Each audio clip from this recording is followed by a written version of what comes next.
السلام علیکم، میں صفیزہ مرزا اسلام اور میرے پاس یہ تذکرۃ الاولیاء کی کتاب ہے۔ اس کتاب میں جو آپ کو پڑھ کر سناؤں گی اس ٹاپک کا نام ہے حضرت شیخ ابو الحسن بوشنجی رحمۃ اللہ علیہ کے حالات و مناقب۔ اعوذ باللہ من الشیطان الرجیم، بسم اللہ الرحمن الرحیم۔ تعارف: آپ صاحب کشف و کرامات اور اہل تقوی بزرگوں میں سے تھے اور بہت سے ذلیل القدر بزرگوں کی زیارت سے مشرف ہوئے، لیکن اپنے وطن بوشنج کو خیر بات کہہ کر مدتوں عراق میں مقیم رہے،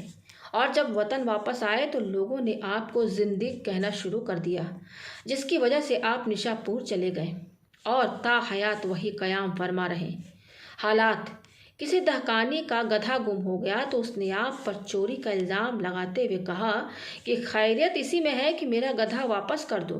اور جب آپ کے مسلسل انکار کے باوجود بھی وہ نہیں مانا تو آپ نے دعا کی کہ یا اللہ مجھے اس مصیبت سے نجات عطا کر۔ چنانچہ اس دعا کے ساتھ ہی اس کا گدھا مل گیا، جس کے بعد اس نے معذرت کرتے ہوئے عرض کیا کہ یہ تو میں اچھی طرح جانتا تھا کہ آپ نے نہیں چرایا ہے، لیکن جس انداز سے آپ کی دعا قبول ہو گئی میری ہرگز نہ ہوتی، اسی وجہ سے میں نے آپ کو مورد الزام ٹھہرایا تھا۔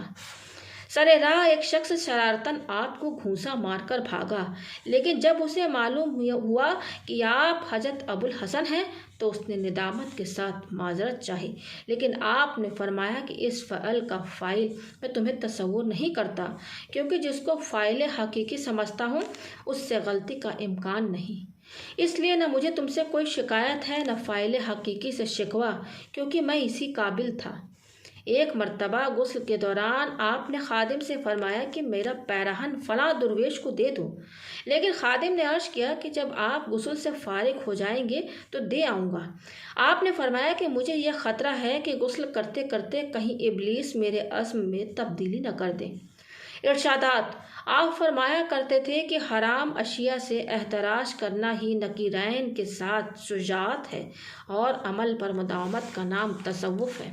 پھر فرمایا کہ نیکی اور نیک کام سے رغبت رکھنا اور مخالفت نفس کرنا بھی داخل شجاعت ہے۔ فرمایا کہ اخلاص وہی ہے جس کو نہ تو نکیرین درج کر سکے، نہ ابلیس تباہ کر سکے، اور نہ مخلوق کو اس سے واقفیت ہو۔ فرمایا کہ یہ ایقان رکھنا کہ مقدرت سے کم رزق نہیں مل سکتا عین توکل ہے، اور جو خود کو صاحب عزت تصور کرتا ہے خدا اس کو ذلت دیتا ہے۔ پھر فرمایا کہ بندہ کو چاہیے کہ ہر فتنہ پر نظر رکھے۔ آپ کی قبر پر کوئی درویش طالب دنیا ہوا تو رات کو خواب میں دیکھا کہ آپ فرما رہے ہیں اگر دنیا طلب کرنی ہے تو بادشاہوں کے مزاروں پر جا، اور اگر عقبہ کا خواہش مند ہے تو ہم سے رجوع کر۔